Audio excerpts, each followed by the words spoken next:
Good afternoon, and today I want to share a couple different open letters. So we'll start with this open letter from Annie McArdle.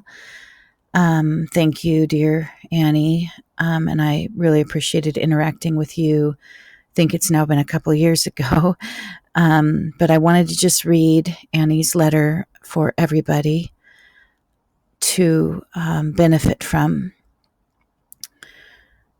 So it says, Dear Saints of the local churches, and this was written in 2019, shortly after Joe Castile's letter. I don't think it has a date on it. Okay, so Dear Saints of the local churches, after listening to the special fellowship from this past semi-annual training, July 2019, I am compelled to respond. During this message, Chris Wilde spoke about covering the brothers, and he claimed that if any failure crosses the line and endangers children or breaks a law, they will bring the full authority of the law. He assures the saints that that is being done and has been done. But in my own experience, while meeting in Houston, Texas, that is not the case. I was asked to cover up a sexual abuse at the local church in Houston, Texas. While meeting with the church in Houston, I was close to a new one off the college campus work. He eagerly came to the meetings and was quickly accepted into our tight-knit group of young people. He told me many times about a middle-aged brother who was his prayer and morning revival partner. About a year after the young brother entered the church in Houston, he came to me and another college-age brother one Sunday night, visibly distraught.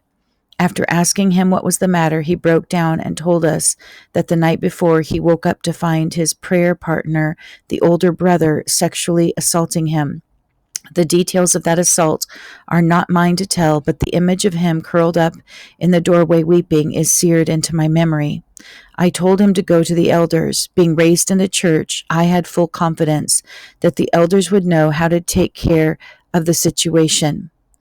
I'm ashamed now that my first thought had not been to contact the police, but I knew in a very deep and perhaps subconscious way that the church handled all matters internally. After the next Lord's Table meeting, I was approached by an elder, Alan Bays, with another elder standing near. Alan Bays told me that what happened to that young brother was terrible and that they handled the situation by confronting the perpetrator and telling him he was no longer allowed in young people's meetings. I was told that he and the other elder were taking care of this matter. I will leave out his name because he and I had no direct contact about this incident. I didn't question if they were doing anything wrong by not contacting the police.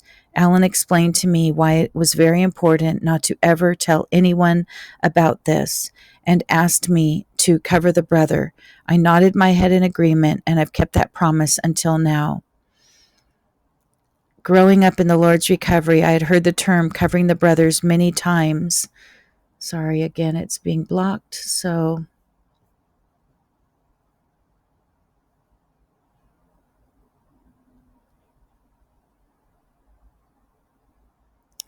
I had heard the term covering the brothers many times, and I knew it was essential for keeping the saints protected and for not letting germs spread. The elders did not call the police, and they did not recommend therapy of any kind. Growing up in the local churches, we were taught that mental health professionals are in the wrong realm and that they would not understand those of us who have the high truths. This mistrust of psychiatry was verbally conveyed in meetings by leading brothers over the years and is written in books of the ministry. In a similar way that the victim was groomed by his prayer partner for sexual abuse, I had been groomed by the local churches to be complicit in covering up a perpetrator's action. I moved away from Houston soon after this event, and the brother who was assaulted quit meeting with the church. A couple of years later, I found out that the perpetrator was back in the young people's meetings, apparently his removal never being enforced to begin with. The perpetrator is still meeting today. In the years since this incident, I've learned about rape culture, sexual grooming, and the dangers of keeping silent. I realize now how damaging and perpetuating the concept of covering the brothers is. It is because of this concept that predators within churches are able to continue to abuse children and young people for years. The church should be a place where members are intrinsically valued. One would think that the safety of all members would be a priority.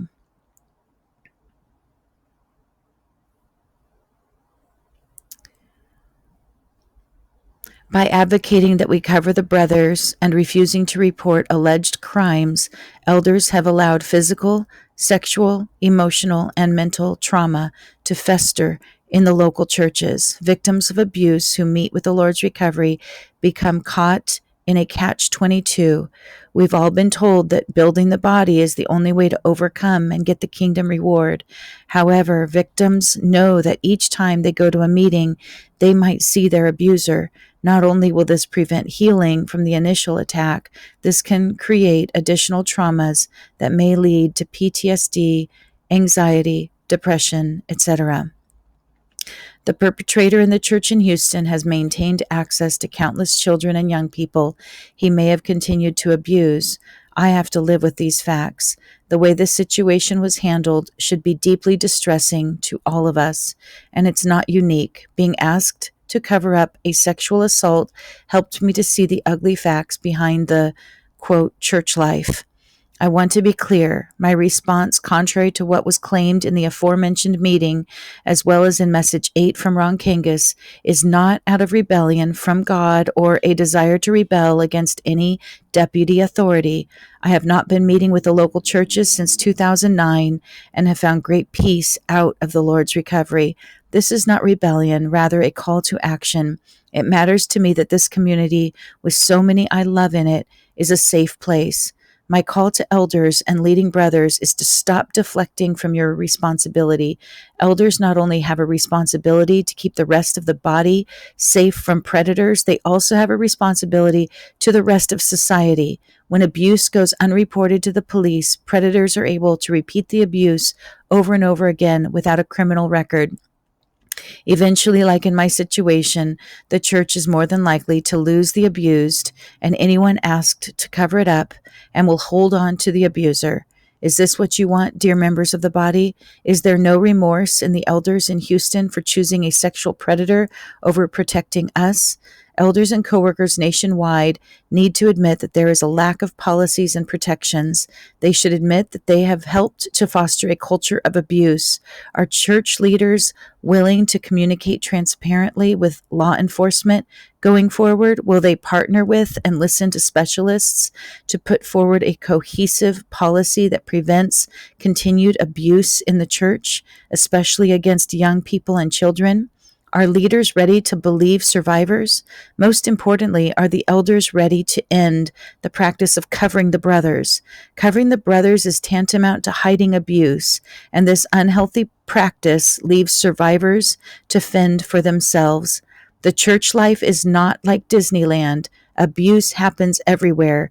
My concern, though, is how it is handled. This situation was mishandled, but events like this are not uncommon. I urge you, dear reader, to ask around. I've talked with other church kids and heard dozens of unique instances of serious abuse, along with cover-ups and leadership inaction. Some of these events are ongoing and very recent. Abuse happens everywhere, but environments with unequal power dynamics are especially prone to fostering abusive behavior. Some might try to deflect responsibility by arguing that the local churches are an organism and not an organization. In fact, the church is an organization. Each locality is a 501c3 not-for-profit organization. Any organization that claims millions of members, as they did in the special fellowship, should have a procedure in place for abuse for every locality to follow. Church life standards and practices should be at least as rigorous as the rest of society. Even the Catholic Church has new laws to keep abuse allegations and their handling transparent.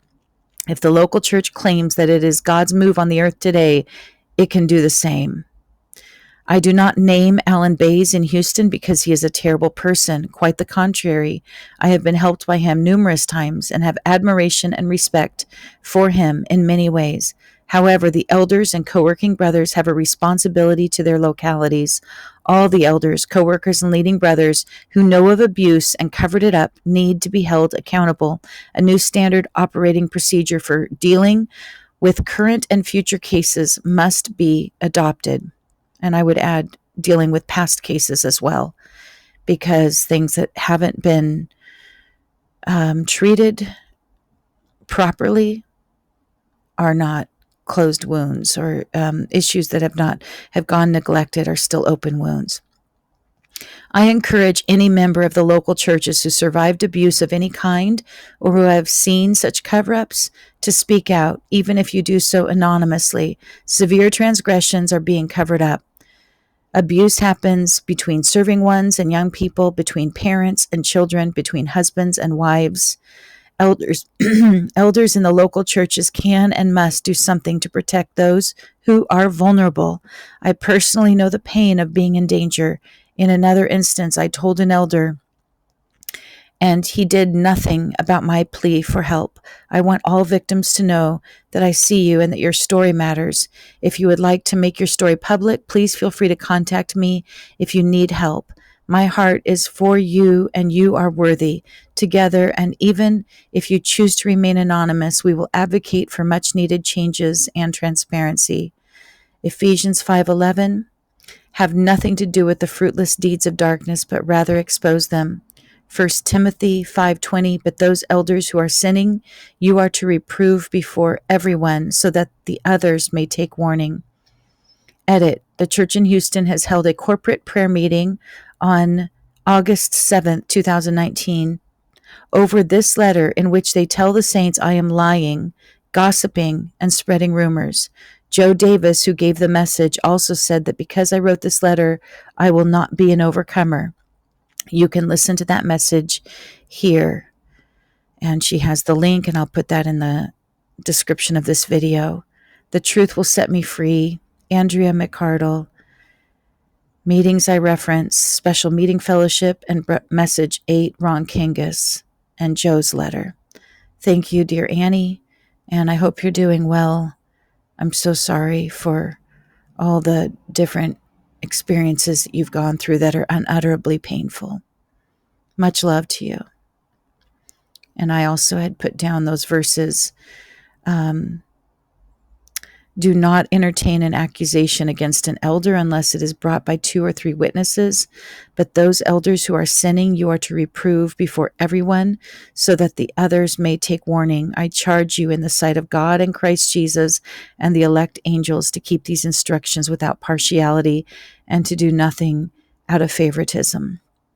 And I do believe that there are multiple witnesses to Andrea's situation, since there was another victim that she was speaking on behalf of who is a witness to these issues.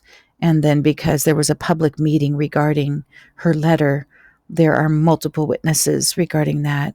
It's very serious to call us liars when we are truth tellers.